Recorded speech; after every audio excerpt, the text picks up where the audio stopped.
আমি যেটো choose map বুলি আছে আমি মেপত গৈ পেলাই সেই লোকেশনটো আমি সিলেক্ট কৰিব পাৰো কেনেকৈ কৰিম মেপত সিলেক্ট কৰিলো আৰু মেপখন আমি এনেকৈ লৈ যাম আমি কোন জেগালৈ যাম ধৰি ললো আমি গহপুৰৰ ৰেলৱে ষ্টেচনলৈকৈ যাম ৰেলৱে ষ্টেচনৰ জেগাত আমি পিন পইণ্ট কৰি কনফাৰ্ম লোকেশন কৰি দিলো আমাৰ সেই লোকেশনলৈ হৈ গ'ল ইয়াতে আমাৰ ভাড়া দেখুৱাই আছে বাইকত 25 টকা অটোত 35 টকা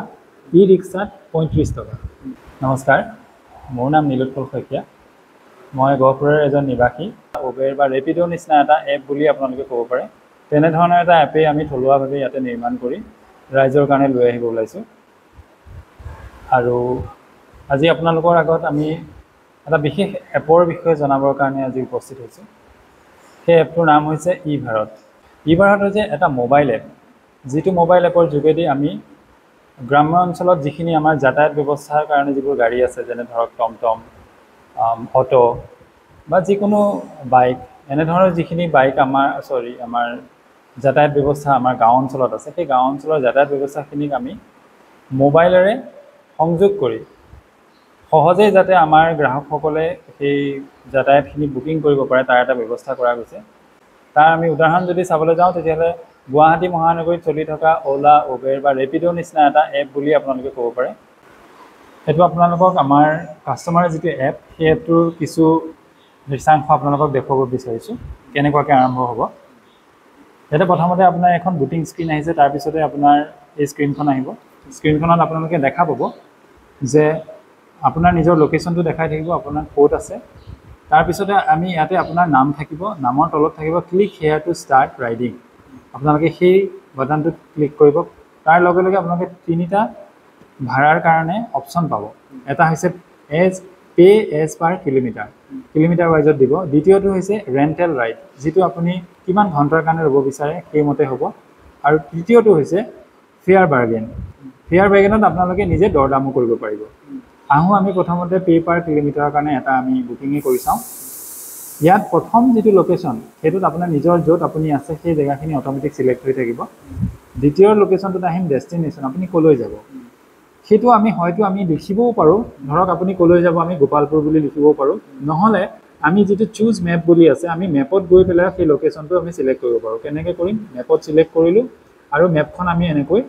লৈ যাম আমি কোন জেগালৈ যাম ধৰি ল'লোঁ আমি গহপুৰৰ ৰেলৱে ষ্টেচনলৈকৈ যাম ৰেলৱে ষ্টেচনৰ জেগাত আমি পিন পইণ্ট কৰি কনফাৰ্ম লোকেশ্যন কৰি দিলোঁ আমাৰ সেই লোকেশ্যনলৈ হৈ গ'ল ইয়াতে আমাৰ ভাড়া দেখুৱাই আছে বাইকত 25 টকা অটোত 35 টকা ই ৰিক্সাত 35 টকা এতিয়া আমি ধৰি ল'লোঁ ই ৰিক্সাখন বুকিং কৰিম ই ৰিক্সা বটনত আমি এনেকৈ চুই দিম তলত দেখা পাব বুক ই ৰিক্সা এই ই ৰিক্সা বটনটোত এবাৰ আমি এনেকৈ চুই দিম লগে লগে আপোনাৰ ড্ৰাইভাৰ বিচাৰিব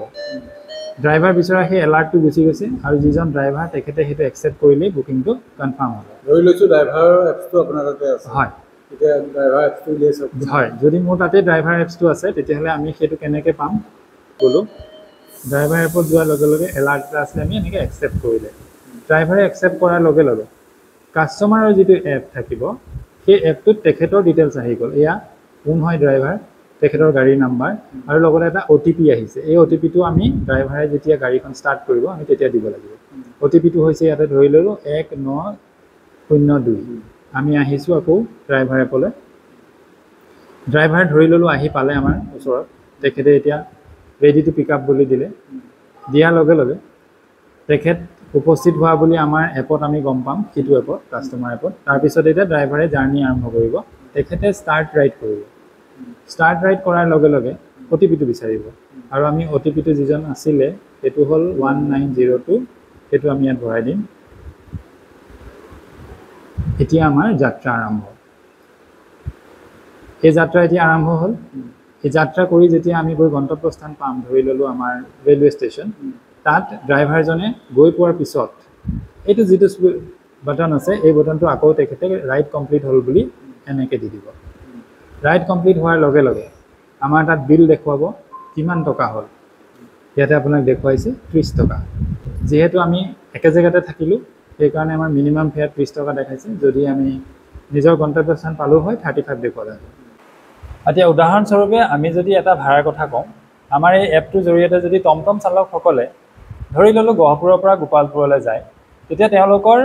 ফেয়াৰটো আহিব এপ্ৰক্সিমেটলি 80 টকাৰ পৰা 100 টকাৰ ভিতৰত। আৰু সেইটোৱে যদি তেওঁলোকে আকৌ ৰাতিলৈ যায় তেতিয়াহ'লে তেওঁলোকে তাতকৈ কিছু বেছি পাব, কাৰণ তাতে চাৰ্জ এটা লাগি যাব ৰাতিৰ কাৰণে, যিটো কাৰণে হয়তো তেওঁলোকে 150 টকালৈকেও পাব পাৰে ভাড়াটো। এইটো নিৰ্ভৰ কৰিব তেওঁলোকৰ সময়ৰ ওপৰত। দ্বিতীয়তে আমি আৰু এটা কথা কৈ থওঁ, ইয়াতে ধৰক এজন অফলাইন বুলি কৈছোঁ এতিয়া, যাৰ হাতত বৰ্তমান এপটো নাই, তেওঁ এতিয়া গহপুৰলৈ গ'ল, গহপুৰৰ পৰা তেওঁ গোপালপুৰলৈ আহিলে, গোপালপুৰৰ পৰা তেওঁ আকৌ হয়তো খালী ঘূৰি আহিব লগা হ'ব পাৰে।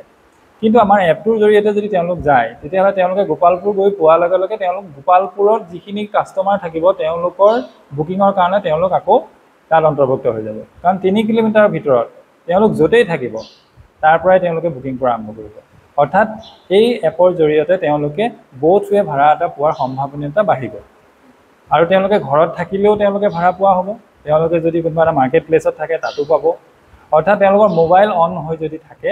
সেই জেগাতে তেওঁলোকে ভাড়া পোৱাৰ সম্ভাৱনীয়তাটো বাঢ়িলে। আৰু আমি এনেকুৱা এটা এভাৰেজ ফেয়াৰ কেলকুলেট কৰি লৈছোঁ,